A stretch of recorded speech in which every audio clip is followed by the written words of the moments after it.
Di sini saya akan melakukan penyuluhan mengenai infeksi menular seksual. Sebelumnya dengan Mbak siapa? Mbak Vika. Mbak Vika. Baik. Apakah Mbak Vika sudah mengetahui apa itu infeksi menular seksual? Belum. Belum. Baik, di sini saya akan mulai menjelaskan ya Mbak ya. Apa sih yang dimaksud dengan infeksi menular seksual?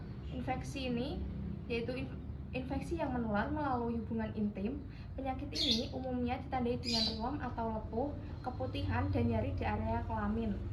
Sesuai namanya, penyakit menular seksual yang juga dikenal sebagai penyakit kelamin ini menyebar melalui hubungan intim, baik secara vaginal, melalui dubur, atau melalui mulut. Selanjutnya ada mengapa IMS berbahaya? IMS menyebabkan infeksi alat reproduksi yang harus dianggap serius. Bila tidak diobati secara tepat, infeksi dapat menjalar, sakit berkepanjangan, kemandulan, dan kematian.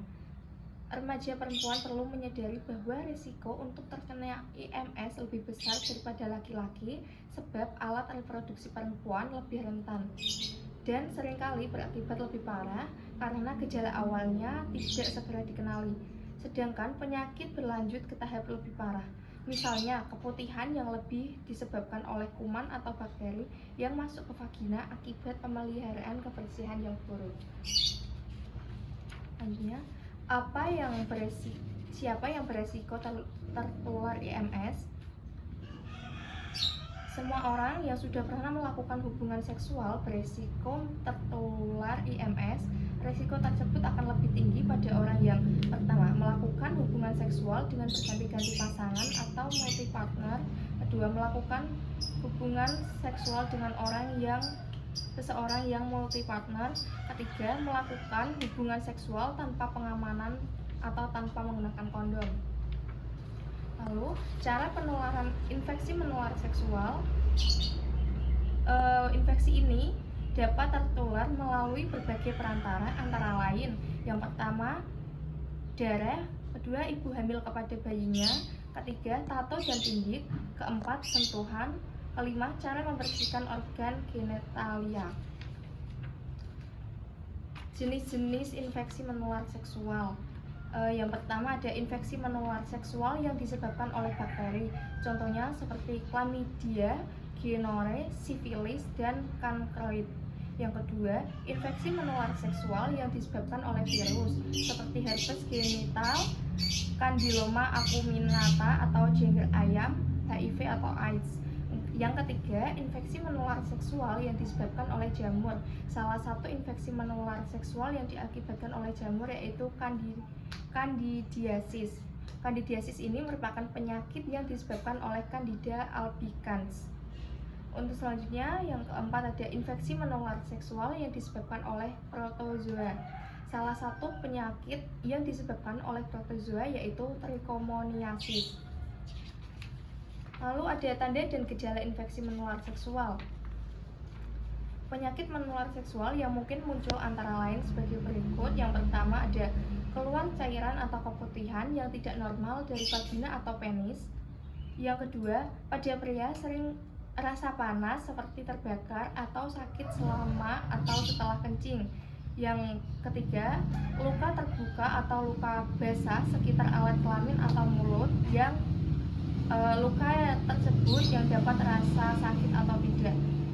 Yang keempat, tonjolan kecil-kecil di sekitar alat kelamin. Yang kelima, ada kemerahan di sekitar alat kelamin. Keenam, pada pria rasa sakit atau kemerahan pada kantung zakar. Yang ketujuh, rasa sakit di perut bagian bawah yang hilang timbul yang tidak berhubungan dengan menstruasi. Dan yang terakhir ada bercak darah setelah berhubungan seksual. Selanjutnya ada cara pencegahan infeksi menular seksual. Cara pencegahan infeksi menular seksual antara lain yang pertama, meningkatkan ketahanan keluarga melalui pesan kunci yang dikenal dengan singkatan ABCDE. Yang pertama, A. Abstinensia, tidak melakukan hubungan seksual di luar nikah. B. Be faithful, setia pada pasangan yang sah. C. Kondom, penggunaan kondom sebagai salah satu metode pencegahan IMS adalah alternatif terakhir yang harus dipilih jika metode A dan B tidak dapat dilakukan. Yang D, drugs, hindari pemakaian narkoba, khususnya yang menggunakan suntikan. Yang E, equipment, mintalah peralatan kesehatan yang steril. Untuk pencegahan infeksi menular seksual, yang kedua ada pencegahan melalui darah. Yang pertama, screening darah donor dan produk darah. Yang B, menggunakan alat suntikan alat lain yang steril. C, penerapan kewaspadaan yang menyeluruh. Yang D, berhati-hati pada saat menangani segala hal yang tercemar oleh darah segar.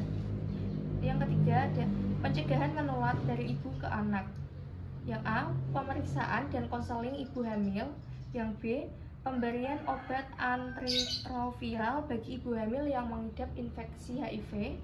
Yang keempat, menjaga kebersihan alat reproduksi karena ada jenis IMS yang dapat diderita tanpa melalui hubungan seksual, misalnya keputihan yang diakibatkan oleh jamur. Lalu yang kelima, memeriksakan diri segera bila ada gejala-gejala infeksi menular seksual yang dicurigai. Keenam, menghindari atau hubungan seksual bila ada gejala infeksi menular seksual seperti borok pada alat kelamin atau keluarnya pus atau cairan nanas dari tubuh. Baik, sekian penyuluhan dari saya, Mbak. Apakah ada yang perlu ditanyakan?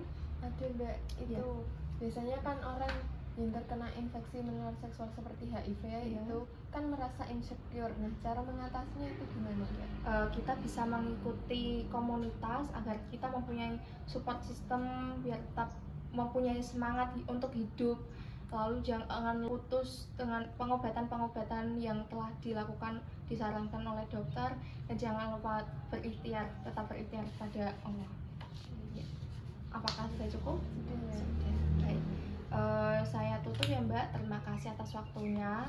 Bila ada yang ditanyakan lagi, boleh kontak ke saya. Nanti saya kirim nomor saya ya. Terima kasih, Mbak. Assalamualaikum warahmatullahi wabarakatuh. Waalaikumsalam.